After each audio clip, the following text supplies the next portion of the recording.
Na wapenzi watazamaji wa Platform Show, bana, acha nikukaribishe kwenye kituo chako pendwa kabisa cha matangazo ya kiburudani na ile ya michezo pamoja na zile habari za kijamii mara nyingi huwa unaziona tukiziposti.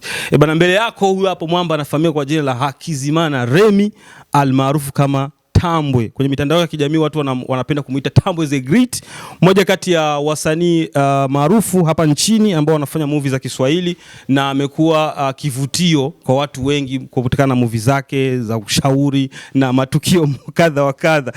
Bana, leo tumekuja kuongea naye baada ya kuachia movie yake mpya ambayo inafahamika kwa jina la Mateso, na kama haujaitazama episode ya kwanza, maana yake wewe sio mpenzi wa movie za Kiswahili hapa nchini Burundi.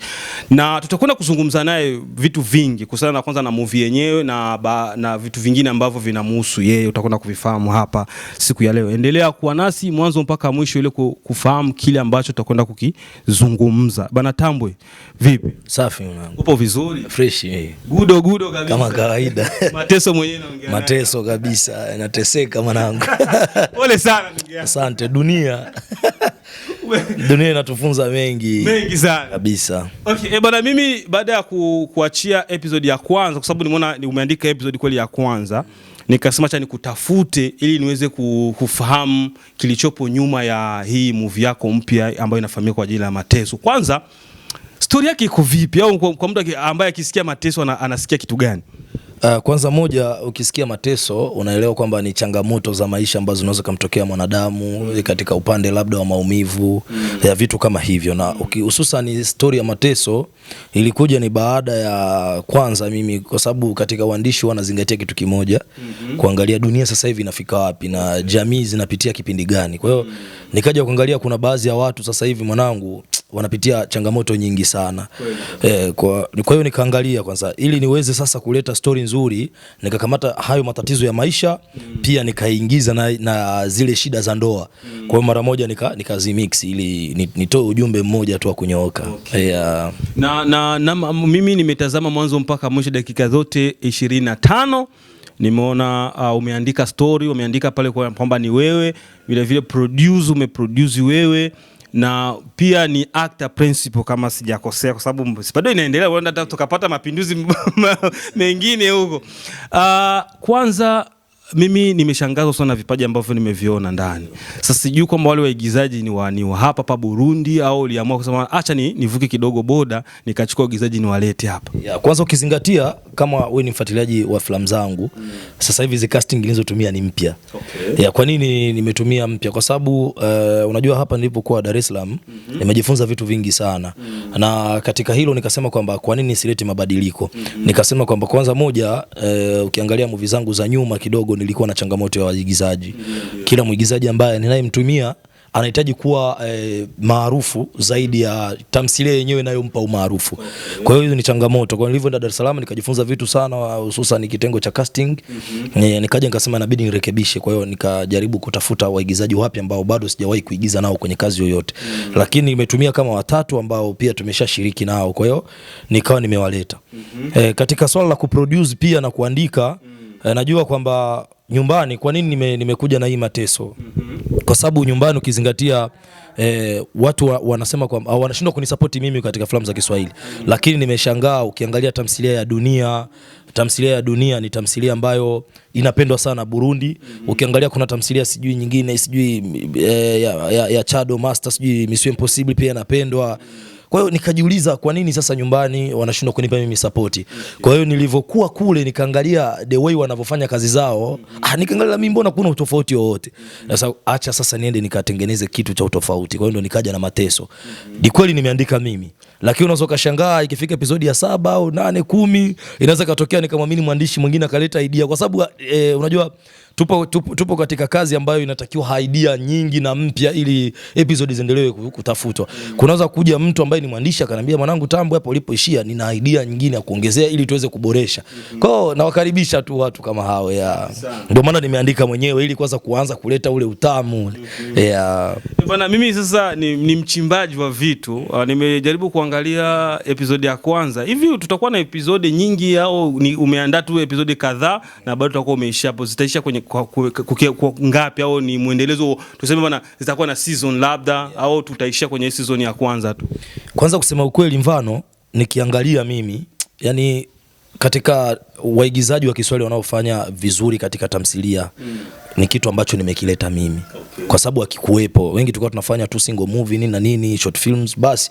Kwa hiyo nikafikiriaga kuhusu hicho kitu. Tamthilia yangu ya kwanza ilikuwa inaitwa Nusu Mtu. Kwa hiyo nilijitahidi sana nikafika hadi episode ya 18. Kwa hiyo nikawa nimefeli. Kwa nini nimefeli? Kwa sababu ya waigizaji. Changamoto nikapata waigizaji, ni siku katika nguvu. Hadi kuna baadhi ya watu wananiambia, Tambo, kwa nini umaliziagi filamu zako ni nzuri lakini humalizii? Kwa hiyo nikajitahidi nikaandika nyingine ilikuwa inaitwa Nuru. Nuru pia nikaifunga kwenye episode sijui kama 12 hivyo 14. Kwa hiyo nikawa nimefunga, nikaita nyingine Ahadi. Kwa hiyo Ahadi hivyo nikatengeneza mtaa kwa mtaa, lakini nilivokaa nikasema hii Mateso unahitaji iwe basi na utofauti, niwapatie mashabiki zangu kitu cha kuwaridhisha. Kwa kuogopa wasanii nataka niishie 10. Lakini kwa kuwapa mashabiki natamani hata nifike episode ya 100. Yeah. Kwa kuwapa mashabiki nahitaji episode ya 100, lakini kwa kuogopa wasanii naishia 10.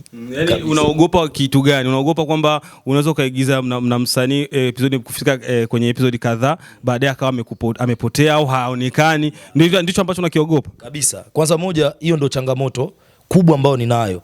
Wasanii wa filamu za Kiswahili hapa nyumbani hawapo serious. Na ndio kwa maana tasnia yetu muda wote inakuwa yenye kufeli tu.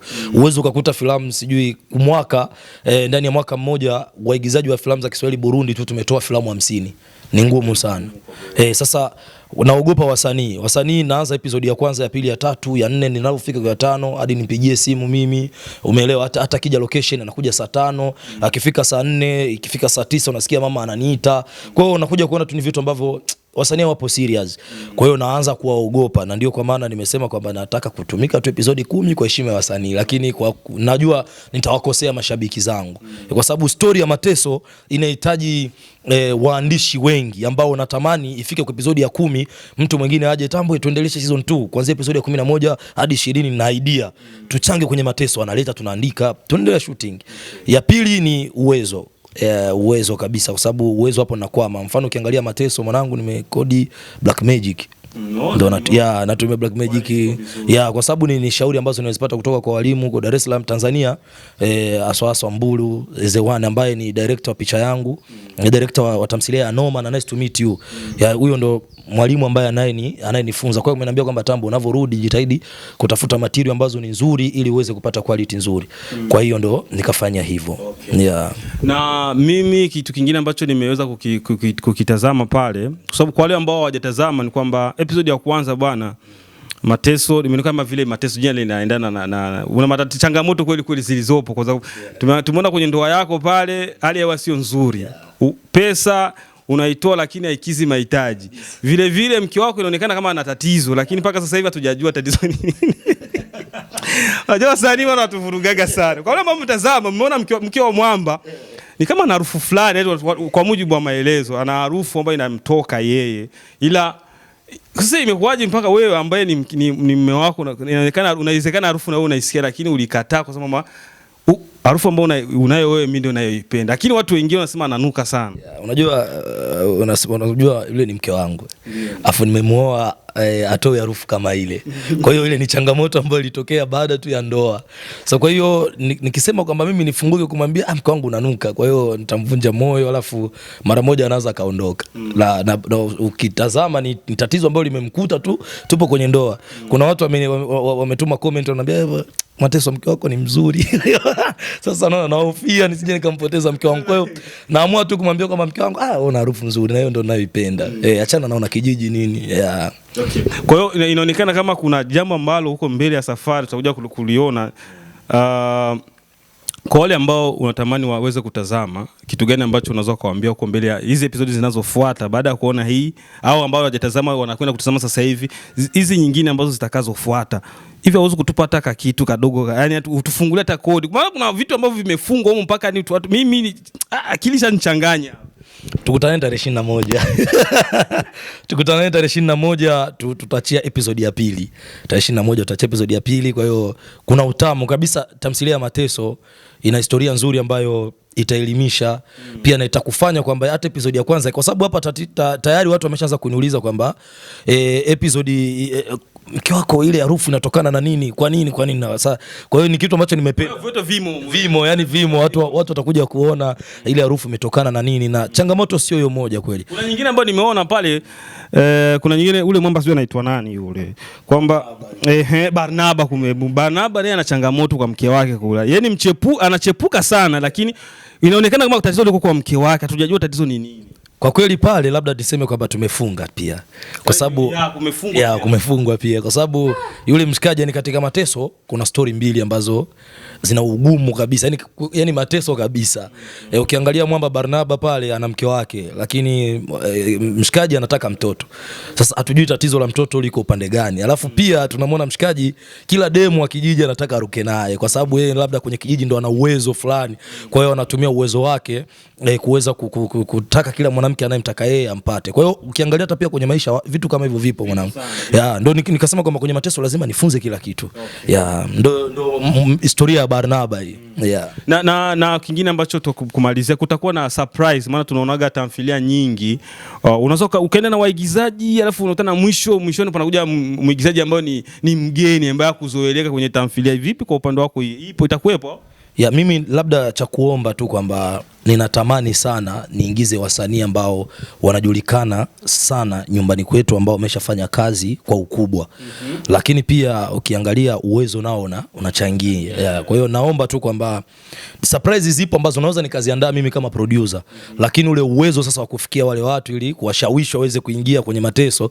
Kwa hiyo uwezo ukawa nani ulikuwa unatamani waingie pale? Kwa waigizaji wa filamu pia, au kwa mtu wote, hata wa movie wao, hata wa muziki, kwa sababu wao na pia wanajua kuigiza.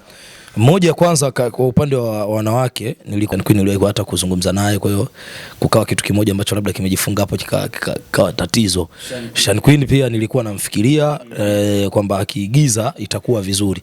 Kuna msanii mwingine ambaye pia ni Monia. Sijui kuone Monia Flair, kwa hiyo sijawahi kuzungumza naye, sina mawasiliano naye, namuonaga tu Facebook, lakini ni mtu ambaye pia niliona kwamba casting yake na character ambayo naweza nikampa vinaweza vikaenda vizuri, aka-act ile sehemu. Sasa hapo mwanangu, unajua mwenyewe ili kufika hapo lazima uwezo uwepo. Pia kwa upande wa wanaume kabisa hapo labda niseme Champagne anafaa. Champagne anafaa. Champagne ni ndugu yangu yule. Hata pia nimeshiriki kwenye nyimbo zake. Nimeshiriki kwenye nyimbo zake. Kwa hiyo Champagne anafaa. Na mtu mwingine ambaye labda nilikuwa namfikiria sana ilikuwa ni nani, ilikuwa ni mimi namsahau msanii. Kama kibao chake gani mkumbuke? Msanii ambaye ni Bidondo. Bidondo. Kwa sababu Bidondo, kwa nini? Kwa sababu ule ni ndugu yangu pia. Ule tunawasiliana, lakini natamani sana angeshiriki kwenye hii kazi ya Mateso, kwa sababu ni mtu ambaye kipindi cha nyuma niliwahi kumuona anacheza sana comedy, nikasema kumbe yuko vizuri. Kwa hiyo hata nikimtafutia character kwenye Mateso anaweza kuperform vizuri. So ni watu ambao nafikiria, na kuna baadhi ya wasanii wengine natamani kufanya nao kazi, sio tu kwenye Mateso, kwa sababu Mateso ikisha tayari kuna tamthilia nyingine ambayo ipo itakuja lakini ile itakuwa ya mjini. Bana, tumalizie sasa. Unaitambulisha episode ya kwanza, namna mtu akitaka kuiona na ionaje, inakuaje ili kuweza kuifikia? Najua kwanza niombe kwamba mashabiki zangu wengi wanapenda kazi zangu wakiziona status ya WhatsApp, lakini YouTube wengi hawaingii sana kuangalia. Kwa hiyo naombeni sana ndugu zangu, na nitamthilia Mateso inaruka kwenye channel ya YouTube Tambwe The Great Films. Ukiandika Tambwe The Great Films mara moja utakuta tamthilia ya Mateso. Pia niombe sana ndugu zangu ambao wanasema kwamba kwa sababu changamoto nilionayo, Tambo unaigiza Kiswahili sana nini na nini, kwa nini usigizi Kirundi? Ndio, kwa waigizaji wa Kirundi wapo wengi na sisi wote tunatafuta ili kuweza kupeperusha bendera nchi yetu kimataifa. Na ili iende kimataifa, mfano sasa hivi umeona nimeshirikishwa kwenye kazi kubwa ambayo inaruka Azam TV. Kwa hiyo sasa hiyo ni moja ambayo ya ile lugha ambayo naitumia inasaidia kupeperusha bendera nje ya nchi. So naweza nikaomba wapende sana pia kazi za nyumbani za Kiswahili. Watu support sisi waigizaji wa Kiswahili. Pia tuna mchango na sisi katika maendeleo ya nchi yetu kupitia sanaa. Na wasituache nyuma, hata serikalini kule viongozi wakiita waigizaji wasiwaiti tu wa Kirundi, kwa sababu na sisi pia tunatumia nguvu kutangaza tasnia ya filamu ya nyumbani kimataifa, na sisi tupewe ile nafasi ya kuongea kwa sababu mfano nimeshafika Tanzania, nimeshashiriki kwenye mashindano Tanzania. Kwa hiyo nikienda pale nitashika bendera. Kwa hiyo na mimi nina kile cha kuongea, mfano serikalini wakituitisha, nina kile kidogo cha kuongea ambacho nimekiona huko, ili waweze kutusaidia kisiwe changamoto kesho kwa wengine. Naomba hivyo kabisa. Bana, mimi sina la ziada Tambwe, mimi nashukuru kwa muda wako ambao umetupa kama Platform Show. Nadhani kuna cha mwisho cha kuzungumza? Cha mwisho cha kuzungumza ninacho. Katika tasnia hii, mfano ni mtu ambaye umesaidia sana kwa kiwango kikubwa. Japokuwa kuna watangazaji wengine ambao wanabana sana kwa sababu kutangaza kabisa vitu vya Kiswahili. Labda kidogo kuna mshikaji mwingine anaitwa Fridole, pia anatusapoti sana kwa Kiswahili pamoja na Diko, lakini tunaomba waige mfano kwa mfano. Sana Platform Show toka mwanzo ilikuja kabisa rasmi kwa kutangaza vitu vya nyumbani vya Kiswahili, na sasa hivi watu wanavifuatilia kwa ukubwa. Kwa hiyo tunaomba watangazaji wengine wachukue mfano pia kwa Platform Show, waweze kutusupport sisi waigizaji wa Kiswahili. Mfano hii Mateso ni kazi ya nyumbani, nimefanyia nyumbani hapa, mimi ni wa nyumbani hapa, lakini nje ya nchi wasipendi sana wasipendi sana vya kwao kuliko vya kwetu. Na kitu kingine, baadhi ya watangazaji wengi mfano wanaambia Tambo igiza kwa Kirundi, vya Kiswahili tuwezi tu kutangaza, lakini ghafla Harmonize akija hapa, ndugu yangu, wanamoji kwa Kiswahili, wanamoji wanapromote kazi zake. Kwa hiyo naomba pia hata makampuni mengine yanashindwa kuniweka mimi kama brand ambassador wa kutangaza vitu vyao kwa sababu sipati ile nafasi ya kuonekana kwenye mitandao, lakini kazi ambazo unazozifanya waigizaji wote wa Kirundi wanaoigiza Kirundi wananisupport na wanasema bro unaweza. Kwa nini sasa watangazaji wanabana? Kwa hiyo naomba watangazaji mnisupport kijana wenu na ili nifike mbali. Kwa hiyo ni hilo. Bana, mimi sina la ziada. Vile mtangazaji, kama ilivyo ada yetu ya kituo hiki bana, huwa tunatoa support kwa watu ambao wanafanya kazi vizuri. Kikubwa ambacho kufanya sasa hivi ni kwenda kwenye ukurasa wake wa YouTube au unafahamika kwa jina la Tambo The Great Films. Nenda kaangalie tamthilia mpya sasa hivi imepostiwa kama siku kadhaa hizi zilizopita. Kwa hiyo nenda katazame mwanzo mpaka mwisho na baadaye usubiri zinazofuata. Maana ukisabu pale alafu unabonyeza kile kibufe cha notification, watakuletea episodes nyingine ambazo zinakuwa wanaziposti mara kwa mara. Mimi ni mtangazaji, nyuma kamera ni Bilal Classic. Tukutane katika vipindi vinavyofuata.